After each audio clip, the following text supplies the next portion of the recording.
Hello, good morning. आज मी तुम्हाला घेऊन जातोय आमच्या शिरगावच्या निमतवाडीच्या देवराईमध्ये। ही आमची देवराई आहे। आतमध्ये आमचा गांगेश्वर बसलेला आहे। इथे स्त्रियांना परमिशन नाही आज जायची। मी 20 वर्षापूर्वी गेलेलो आणि आज मी पुन्हा माझा योग आलाय जायचा।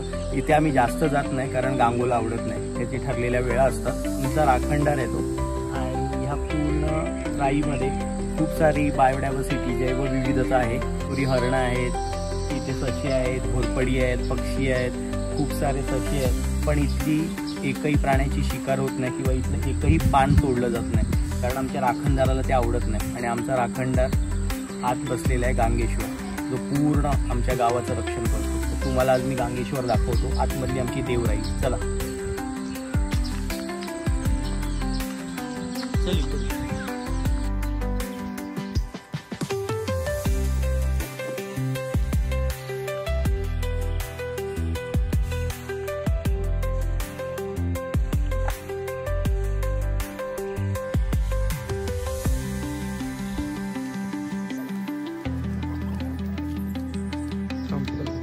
तर इथे आम्ही चप्पल काढल्यात आमच्या, कारण आतमध्ये चप्पल घालून परमिशन नाही। आणि तुम्ही बघू शकता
नमस्कार। संध्याकाळ झालेली आहे आणि आम्ही चहा पिऊन आमच्या कापीच्या देवस्थानाला चाललोय। आमच्या कापीचं देवस्थान असं आहे, त्याला कापेश्वर म्हणतात।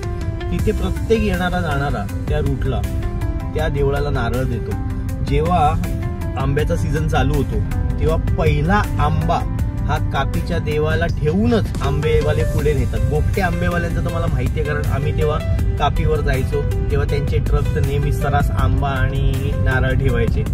तर असंच हे जागृत देवस्थान आहे। ज्यांना मुलबाळ होत नाही ते पाळणे लावतात, काही मागण्या असतील तर मागतात।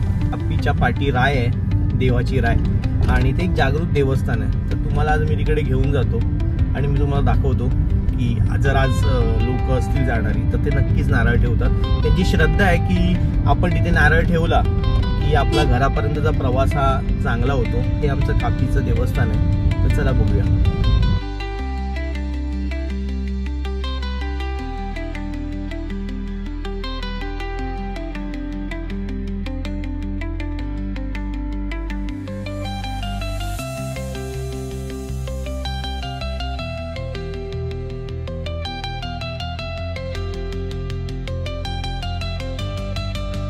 तर हे कापीचं देवस्थान आहे. तुम्हाला आता दिसेल हे खूप जुनं असं वडाचं झाड आहे आणि इथे कोणतरी थांबलंय नारळ घ्यायला.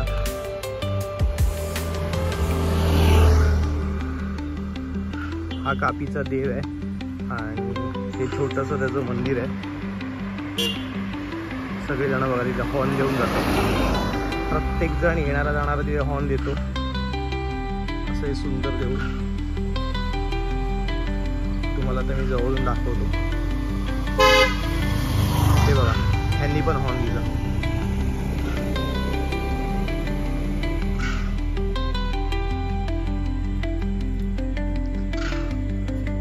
चप्पल काढतो. तर हे कापीचं आमचं देऊळ आहे. तुम्ही बघू शकता. हा बघा कापीचा राखणदार रूप आहे. तर इथे सगळे पाळणे लावलेले आहेत. ज्यांच्या ज्यांच्या इच्छा पूर्ण होतात ते इथे पाळणे आणि अशा घंटा लावतात. घंटा बांधतात आणि नवस बोलतात. इथे नारळ फोडतात आणि हे इथे देवस्थान आहे. तुम्हाला मी दाखवतो. ह्याची मला भीती वाटते. हा नवीनच आहे. या डेंजर माझ्याकडे बघतोय धरायचा मला. आणि ही पाठीमागे राय आहे.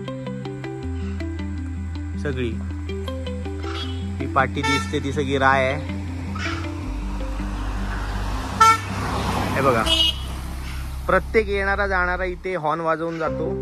आणि इथे जेव्हा जेव्हा सीझन चालू होतो तेव्हा इथे आंब्याचे पेटीवाले खांबा ठेवून जातात. नारळ तर फोडतातच. असं हे जागृत देवस्थान आहे. हे आमच्या गावच्या आजी आहेत. त्या पण आल्या आहेत. त्या नेहमी इथे असतात. तर असं हे छान आमचं देवस्थान.